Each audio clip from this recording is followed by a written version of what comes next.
За сайн байцгаана уу? Астрологийн нөлөө байгаа сайхны хаалгааны зөв цаг хугацаа гэсэн сэдвээр ерөнхийдөө ярих гэж байна.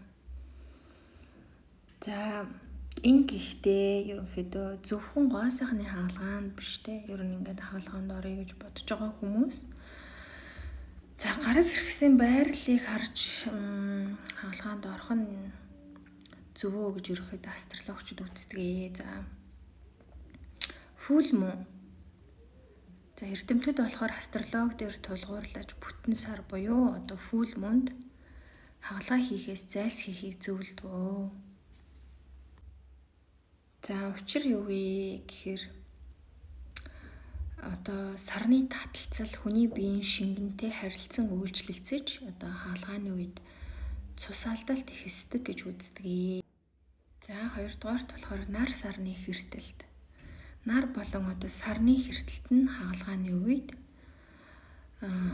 энергийг тасалдуулдаг гэж үздэг болохоор хаалгаа хийхээс бас зайлсхийх хэрэгтэй гэж астрологч зөвлөдгөө. За 3 дугаарт болохоор одоо Марс гарагийн ретроград.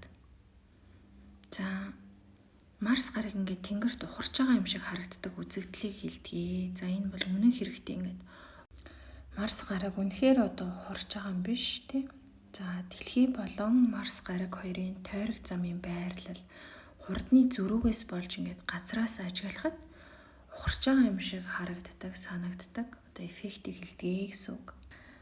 За энэ үед болохоор бие махбодын нөхөн сэргэлт болон одоо хүчний эсрэг, хүчтэй эсэргүүцэл үүсэх. За хаалгааны дараах эрүүл мэндийн асуудал үүсэж магадгүй гэж үздэг байх нь.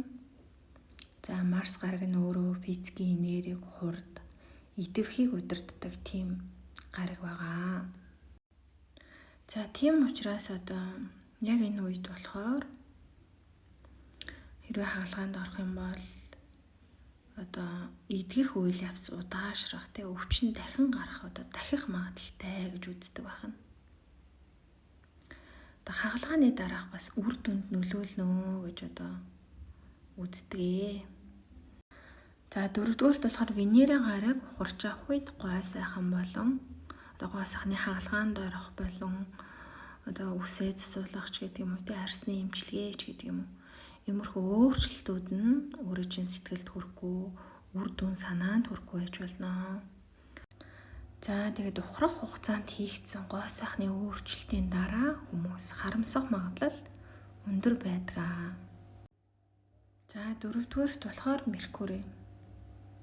Меркурий гараг ухарч авах үед одоо шийдвэр гаргалт, харилцаа холбоо, технологи, эмчилгээний нарийн ажиллагаа зэрэгт нөлөөлдөг гэж үздэг. За ухарч авах үед мэдээлэл ойлгомжгүй болох, эмчтэй буруу ойлголцох. За техникийн алдаа гарах зэрэг магадлал өндөр байдаг гэж астрологт үздэг байх нэ. За мөн одоо хаалгааны он сар өдөр эсвэл одоо нөхцөлийг андуурах ч гэдэг юм уу.